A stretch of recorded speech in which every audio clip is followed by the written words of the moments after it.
लक्ष्मी महात्मा. श्री महालक्ष्मी महात्मा.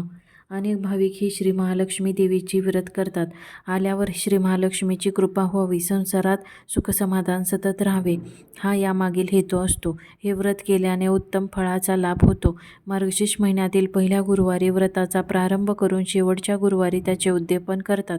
काही कारणामुळे मार्गशीर्ष महिन्यात न जमल्यास कोणत्याही महिन्यातील पहिल्या गुरुवारी हे व्रत करावे.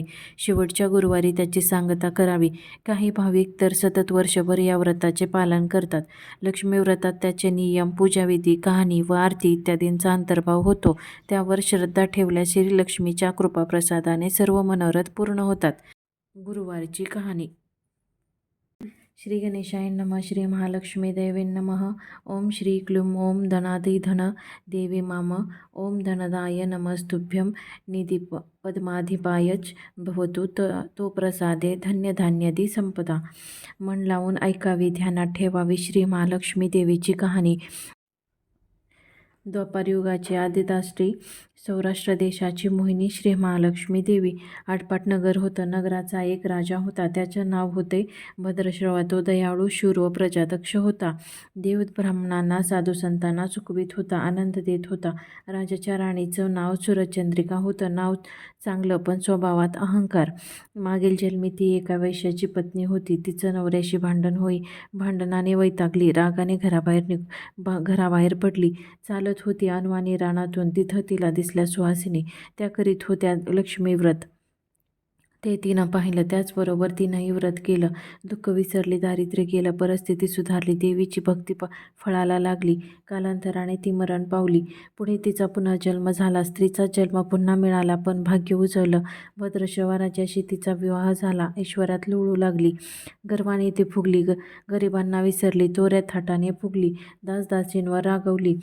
एकदा काय झालं, देवीच्याही मनात आलं, राणीला आपण भेटावं, मागच्या जन्मीची आठवण द्यावी, ओळखती की नाहीत हे बघावं. राणी राजवाड्यात सुखाने राहत होती. राजाही कौतुक करी. तिचे लाड पूर्वी. त्या दोघांना पुढे 7 पुत्र आणि 1 कन्या झाली. कन्येचं नाव होतं शांबाला.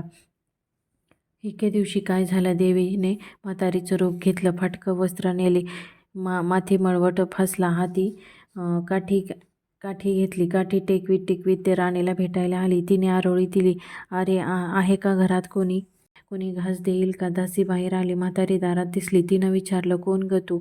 आलीस कुठून? काय काम काढलंस? तुझं नाव काय? गाव कोणतं? तुला काय हवंय? मधून खोकत हळूहळू आवाजात म्हातारी सांगू लागली, माझं नाव कमला, द्वारकेहून आले ग, राणीला भेटायचंय. कुठं आहे ग राणी? दासी म्हणाली, राणीसाहेब महालात आहेत, सख्यांशी गप्पा मारतायत. त्यांना सांगितलं तर त्या माझ्यावर रागवतील. तुला ग त्या कशा भेटणार? काय तुझा हा अवतार? तुला पाहून माझ्यावर ओरडतील, उनं बोलतील. त्यांच्या सख्याही तुला हसतील. तू जरा आडोशाला बैस. मैत्रिणी गेल्या म्हणजे मी सांगते त्यांना. म्हातारी रागवली, मनोमन संतापली. तुझी राणी पैशाला भाळली, माणुसकी विसरली, दरिद्री मेली, आज झाली राजाची राणी. पण देवीला विसरली. माझ्यामुळेच ना.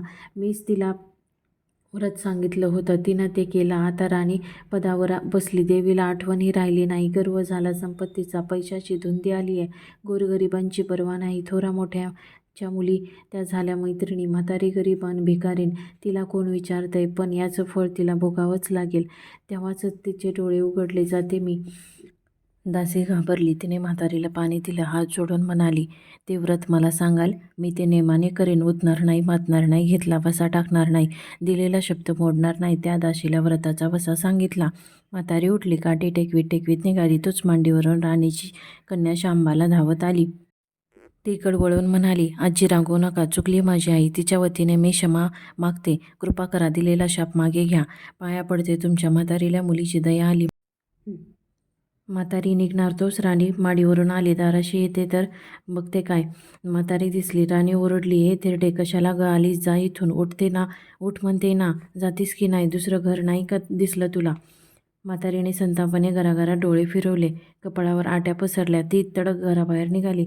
दासीने लक्ष्मीव्रत केलं. तिची स्थिती सुधारली. दासी पण गेलं. संसार सुखाचा झाला. पुढं मार्गशीर्ष महिना आला. पहिल्याच गुरुवारी शांबालेने लक्ष्मीव्रतास सुरुवात केली. सगळे नियमधर्म पाळले. 4 गुरुवारी तिने लक्ष्मीव्रत केले. शेवटच्या गुरुवारी यथासांग उद्यापन झालं. सिद्धेश्वर राजाचा पुत्र मालधार त्याच्याशी शांबालेचा विवाह झाला. राजवैभवातील शांबालेला राजवैभव मिळालं. हा होता लक्ष्मीव्रताचा प्रभाव. सुखासमाधानाने संसार चालू झाला. भद्रश्रवा व सुरचंद्रिका राणीचे मात्र भाग्य फिरले. शत्रूने राज्यावर चाल केली. भद्रश्रवाचं राज्य लुबाडलं. सुरचंद्रिकेचं राणीपद गेलं. भद्रश्रवाला वाईट वाटलं. पूर्वीचे दिवस आठवले. रानावनात फिरून राजा राणी कष्टाने दिवस काढत होते. भद्रश्रवाला कन्येला भेटावयास वाटले. तोच एकटाच निघाला. चालून चालून दमला. नदीकाठीवर विश्रांतीसाठी थांबला. नदीकडे येताना राणीच्या दासीने भद्रश्रवाला पाहिलं. घाईघाईने ती राजवाड्यात गेली. राजाला सांगितलं. मालधाराने माणसं पाठवली. आणायला रथ पाठवला. सासऱ्यांना घरी बोलवलं. सन्मानाने नवी वस्त्र व कंठीहार दिला. शांबाला वडिलांची काळजी घेत होती. काही दिवसांनी राजाला वाटलं आता परत जावं. जावयाला तसं सांगितलं. मुलीचा निरोप घेतला. जावयाने मोहरा भरलेला हंडा नोकराकडे देऊन राजासोबत पाठवला. राजा घरी परतला. चंद्रिकेला भेटला. हंडा पाहून ती आनंदली. घाईने तिने झाकण उघडलं. आत बघते तर काय, त्यात कोळसे दिसले. सुरचंद्रिकेने कपाळावर हात मारला. नशिबाला दोष दिला. नवऱ्याला सांगितलं. ते ऐकून तोही चकित झाला. दुःख पाठलाग करीत होतं. दारिद्र्य सरत नव्हतं. चिंतेचे सावट पसरत होतं. काळजीचा वणवा भडकतच होता. सुरचंद्रिकेचा एक एक दिवस दुःखाचा जात होता. एके दिवशी तिला मुलीला भेटावंसं वाटलं. डोळे भरून पाहावं वाटलं. नशिबाचे भोग भोगायचेच आहेत. सुरचंद्रिका घरून निघाली. मुलीच्या सासरी पोहोचली. तोच गुरुवारचा दिवस होता. नदी तीरावर जरा वेळ बसली. दमली होती. त्याच वेळी एक दासी नदीवर आली. तिनं राणीच्या आईला पाहिलं. घाईने ती महालात गेली. राणीला निरोप दिला. तुमची आई आली. नदी किनारी बसली. खूप दमलेली दिसली. तिला आणायला कोणीतरी पाठवा. शांबाल्याने सारथ्यासोबत रथ नदीकडे पाठवला. आईला घेऊन यायला सांगितलं. आई रथात बसून महालात आली. आईला बघता शांबाल्याने आनंदाने मिठी मारली. मुलीचे वैभव पाहून तिचे मन तृप्त झाले. तोंडून शब्द फुटेना. आईने स्नान केलं. मुलीनं तिला पैठणी दिली. सोन्या मोत्याचे दागिने दिले. आईचं रूप अधिकच खुललं. दुपारची वेळ होती. शांबालेने भक्तिभावाने लक्ष्मीची पूजा केली. आरती झाली. धूपदीपाचा वास दरवळला. शांबालेचा कडकडीत उपवास होता. भोजनाची तयारी झाली. तिनं आईला जेवायला बोलवलं. सुरचंद्रिका पाटावर येऊन बसली. पण ती एकदम शांतच होती. तिला मागचा जन्म आठवला. लक्ष्मीदेवीच्या कृपेने या जन्मी ती राजाची राणी झाली होती. ती म्हणाली, श्यामा, मी देखील तुझ्यासोबत उपवासच करल. श्यामा म्हणाले, ठीक आहे. मार्गशीर्ष महिना होता. मुलीने 4ही गुरुवार व्रत केले. ते आईने पाहिले. तीही उपवास करू लागली. देवीला भक्तिभावाने प्रार्थना करीत होती. महिना संपला. घरी जायचा विचार ठरला. पोचवायला शांबाला सोबत गेली. 4 दिवसांनी शांबाला निघाली. मालधारा राजाने पाठवलेला पैशाचा हंडा, त्यात मीठ भरलं. तोच नोकराजवळ देऊन पुन्हा ती सासरी आली. गप्पा मारता मारता वेळ कसा जात होता त्याचेही भान तिला राहिले नव्हते. मालधाराने विचारले, माहेरहून काय आणलंस? शांबालेने सोबत आणलेल्या हंड्याकडे बोट दाखवलं. मालधाराने उत्सुकतेने झाकण उघडलं. त्यात काय दिसल्या? मिठाचे खडे. अगं वेडे, मिठाचे खडे कशाला आणलेस? इथं मिळत नाही का मीठ? मीठ मिळतं नाही, पण हे मीठ माझ्या वडिलांच्या राज्यातलं आहे. वडिलांचं राज्य सौराष्ट्रात होतं. त्या शेजारच्या समुद्राचं आहे हे मीठ.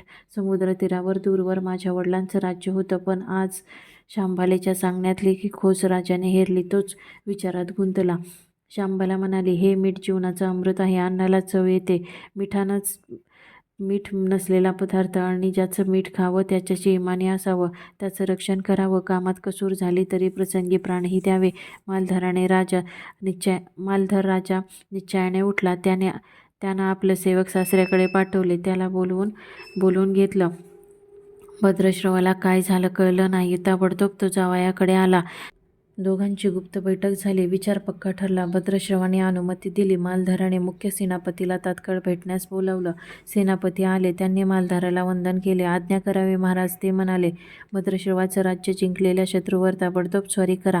प्रत्येक सैनिकाच्या हातावर हंड्यातल्या मिठाचा एक एक खडा ठेवा. शपथ घेऊन प्रत्येकाला झुंजायला सांगा. राजाची आज्ञा झाली तशी सेनापतीने व्यवस्था केली. दुसऱ्या दिवशी सोबत सेना घेऊन बेसावत शत्रूवर चाल केली. शत्रूच्या राज्यावर सारे सैन्य तुटून पडले. मालधाराचे सैन्य बेभान लढत होते. शत्रू सैनिक जमिनीवर कोसळत होते. सूर्य पश्चिमेला जात होता. अंधार हळूहळू पसरत होता. शेवटी मालधाराच्या सैन्याने शत्रूचा फडशा पाडला. अपूर्व विजय मिळवला आणि भद्रश्रवाचं राज्य पुन्हा मिळवलं. शांबालेला ही आनंदाची बातमी सेनापतीने ताबडतोब कळवली. सैनिकांनी शत्रू राज्यातील खनिजा लुटला. अफाट संपत्ती मिळाली. ती पोत्यात भरून मालधाराने आणली. त्यात सोन्याच्या मोहऱ्या, बरीच नाणी होती आणि शस्त्रांचा साठाही होता. मालधाराने भद्रश्रवात सूरजचंद्रिका राणीस घेऊन यायला सांगितलं. ती आल्यावर घरात आनंदाचं उधाण आलं होतं. तो होता वार गुरुवार. शांबाले नवलक्ष्मी व्रताची पूजा केली, आरती झाली, धूपदीपाचा सुगंध दरवळला. तिने व तिच्या आईने उपवास केला. रात्री देवीची आरती झाली. देवीला नैवेद्य दाखवून सर्वांनी पंचपक्वान्न जेवण केले. मार्गशीर्ष महिन्यातला हा शेवटचा गुरुवार, लक्ष्मीव्रताचा शेवटचा दिवस, मंगल मुहूर्ताचा दिवस. मालधाराने भद्रश्रवाचं राज्य त्याच्या स्वाधीन केलं. त्याने या व्रताची सांगता झाली. राजा राणी सौराष्ट्रात आले. सूरजचंद्रिकेने पुन्हा लक्ष्मीव्रताचा वसा घेतला. तो आजन्म पाळला. घरची परिस्थिती सुधारली. राजाचे 7ही पुत्र देशाहून अचानक घरी आले. त्यांना पाहून आईवडिलांना आनंद झाला. या व्रतामुळे राजा राणी सुखी झाले. दुःखाचे वाद सरले. अशी 60 उत्तराची कहाणी. 5 उत्तरी सुफळ संपूर्ण.